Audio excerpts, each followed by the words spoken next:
Hello everybody, this is JD again, and this video is gonna say or ask the question, give you some reasons.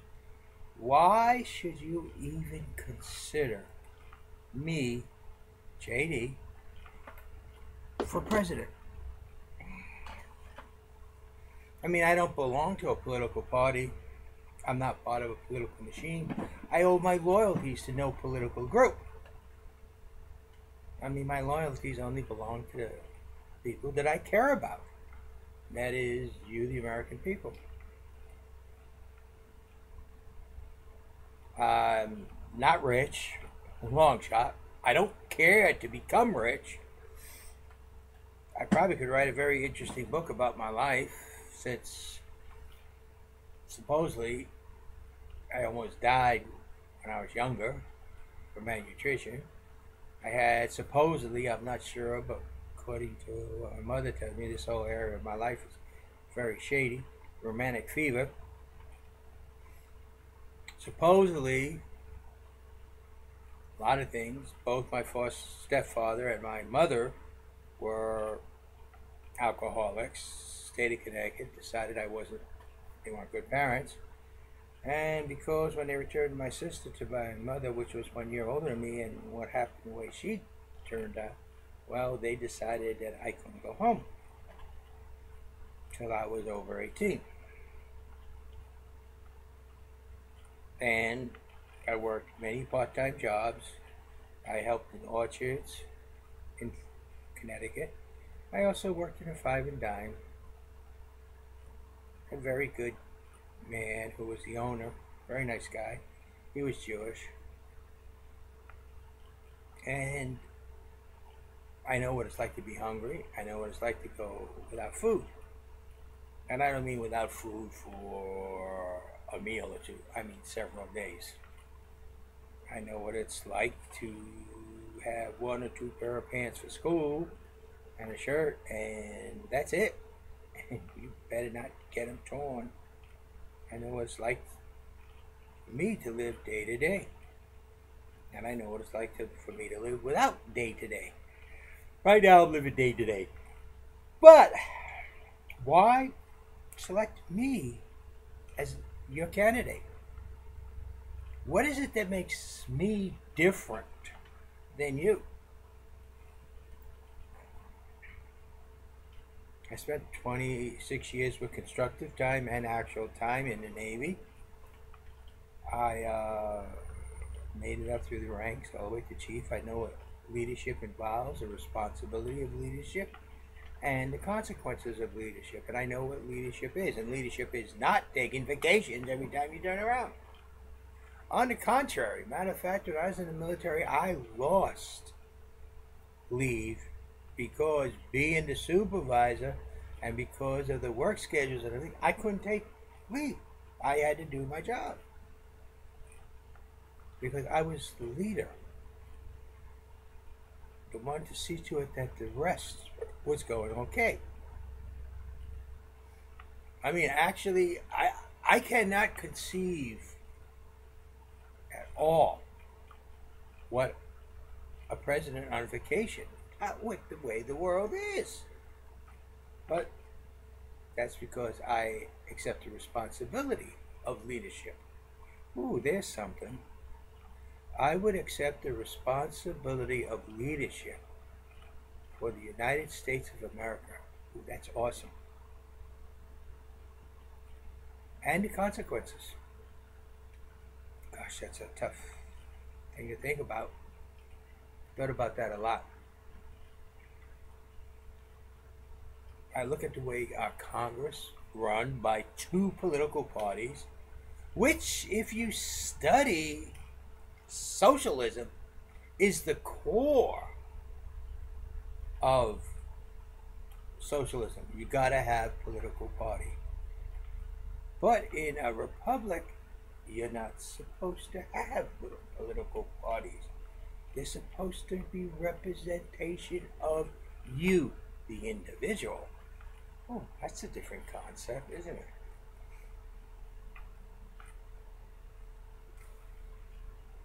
So, I don't powder I don't wear a powdered wig, as you can see, but I do dye my hair. And in fact, if you watch some of my earlier videos, you see I got more gray hair than I got now. I do have a little inside, and the more I wash, it'll come out. So, why? What is it, and why? I don't care about being rich. I don't care about political parties and political ideals. I don't care about the machines. I don't care about corporations. But I do care about you. And how can the federal government serve you, the people? You know, it's not me, I don't say I, how the federal government can serve you.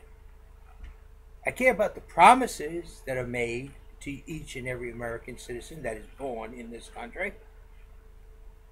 Just by being born here, the Constitution makes promises to you. It's all right there in the preamble, plain English. And then you have your rights defended by the first 10 amendments. Those are very important. Now, I've done a couple on economic videos, Economic 101, Economic 102, and a lot of economic professors that I talked to said that I hit it the nail on the head. Exactly right. I did about creating new wealth, how you create new wealth. You don't create new wealth by being a service-orientated society. You create new wealth by taking raw materials and producing products that now become wealth when they're sold. That's how you create new wealth. And then I did a video comparing communism and capitalism. And it explains to you how they must work together to produce a robust economic society. Because when capitalism runs amok, greed takes over. There's always greed there. There's always greed. And when the tentacles of greed are unchecked, it takes over. That's why I told you, in a capitalist, purely capitalist society, there is no such thing as a trickle-down effect. Everything goes towards the top. Nothing trickles down. But our society is not a total capitalist. I believe in free enterprise, but yet I do believe that there is a need for regulations. I do not disagree that the regulations that Obamacare came out with, though excessive, wasn't needed. It wasn't needed. I agree that it was needed. I don't disagree that saying that it wasn't needed. You don't have to have it. No, it is needed because the insurance companies had band together. Just like the airlines. Call up your airlines. Find out the different prices of tickets. Unless you get one of those discount airlines, they're all the same price. So, you know, there's no competition there. That's called price fixing, in my opinion. We have a society made up of all different kinds of people. We need to celebrate our differences instead of fighting against each other. Bring the American people together. I believe that each and every country has a right to exist, and it's only up to the people within that country that should decide their national government, their national destiny, whatever you want to call it. And I will defend the right for them to exist, though I am against war. I'm strongly against war. But if I must fight, then I will, and I won't play games. This tick-tack, tick-tack, tick-tack, like our current president is doing, is only prolonging and inevitable. So, what is it that makes me different? You have to check out my videos. You have to listen to what I say. You have to decide. Why should I choose JD for my candidate in 2016? But you need to start looking into it now. Because January of 2016, if I'm not at the point where the federal government can say you're a viable candidate, there's several states I won't be able to get on the ballot. And that will make me a write-in in those states, which will then cause those votes to disappear again.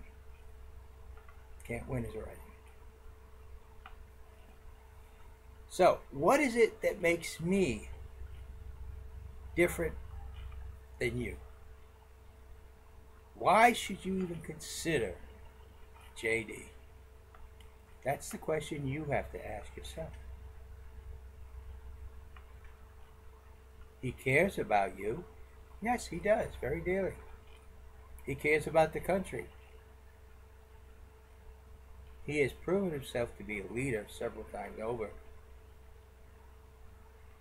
And he is very successful in his leadership positions, when and wherever they are. He's an individual you can't say you cannot do, because that's just what he'll do. And an individual who believes nothing is impossible. He's a man who believes that we should be, as a nation, celebrating our differences instead of persecuting each other. He believes totally in freedom of religion, and no special interest group has the right to take that free exercise of that religion away at any time.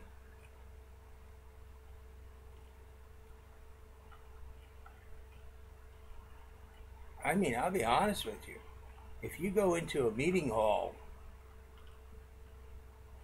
and it's nothing but atheists, and it's an atheist meeting hall, and you want to pray, you have that right. And they cannot take that away from you, because that's a free exercise. You might be in a little hot water with the people around you, and they may want to try to disprove God, but you have that right. And that has to be defended. Now, I see one the most ridiculous thing, some lady who's arguing about guns and bullets. And her comment was that if taking away all the guns and removing all the bullets save one child's life, then we should do it. But yet she's wearing a t-shirt that says, yes, I had an abortion. Well, wasn't that a child's life taken away? Hypocritical. That's what these special interest groups are. They're so one-sided, so hypocritical.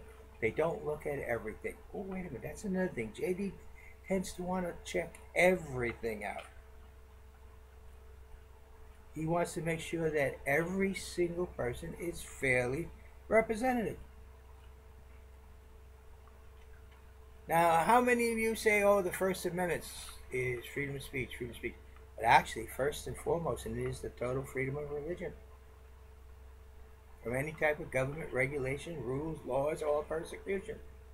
And that you can freely exercise it anywhere you wish. That's the first part of the First Amendment. People don't seem to remember that part. So, the Supreme Court said, oh, you can't pray in school. Now they found out, oh, we can't say that. We can't say that because First Amendment says that Congress shall make no laws and it shall be freely exercised. For us saying no prayer in schools is not freely exercised. Ooh, we goofed up. We were following the special interest groups instead of the Constitution. But that's JD's point of view. That's why I say check out my website, the Constitutionist Party. You have to put that all one word. The Constitutionist Party. Not constitutional, not constitutionalism. The Constitutionist, I-S-T, Party. And it says, it's not really a political party. It's a pledge to support and defend the Constitution as it is written. That's what JD is. You want a leader of the United States who's going to stand up to the world and say, this is our Constitution and it will be defended as it is written? You have the option to be our friend, but don't you dare try to change us, because we don't take no for an answer. And I will defend the Constitution and your rights with my life. Some people say I'll be doing that if I get elected president. So why? You check out JD. You decide. Why should you vote for JD? And if you find that you believe you truly should, then, hey, I need people. I need help. It's us, not me. See, I'm a little different than the other candidates. I have no political party. I have no political loyalties. I have you, the people. I'm not going to bring the Republican Party to the White House. I'm not going to bring the Democrat Party to the White House, or Libertarian, or any other. I'm going to bring my supporters, you, the people. That's why I always say we, together we can, us, you and I. It's never, ever, ever going to be I. Because I know I can't do it alone. But together, we, the people, if you want to, shall succeed, and will return the federal government into the hands of each and every one of you. I said there's a revolution coming. 3 weapons we have. The Declaration of Independence. Very, very, very, very. It's why we're doing the revolution. The Constitution of the United States. That's because of that we're doing the revolution. Your vote, the most important, that is the bullets, the guts, the strength of the revolution. So please don't tell me your vote don't count, so you don't vote. It does. But you've got to help me. Also, because the federal government now only registers candidates who raise money. And I'm going to need help there. Like I told you. I don't care if not one red cent. I don't care if I get paid salary or anything. No, I don't care about those things. What I care about is you. I'm okay where I am right now. I don't need any more money. I don't need any less. I'm just at that point. Day-to-day living. Payday to payday. So, I don't want to be rich. I don't need those headaches. But yet, hey, I'm willing to be the president yet because I believe in you, I believe in the country, and I know together we can do the job. I have the leadership experience, I have the responsibility, I have the dedication, I have everything that you want out of a president, not a political machine, because I will not listen to political machines. I have, in the past, turned down people with lots of money because they wanted to be, I said you could help, you could be part of, you could help me set up, but don't expect your money to buy you anything more than the poorest person that walks the street. And that I do believe. So, the question here is, why should you consider me for president of the United States? You did? And how can you help? Thank you. This is JD. Have a nice day. And remember, don't vote Republican, don't vote Democrat. Purely vote American. Okay? Thank you for your time. Question: why consider JD?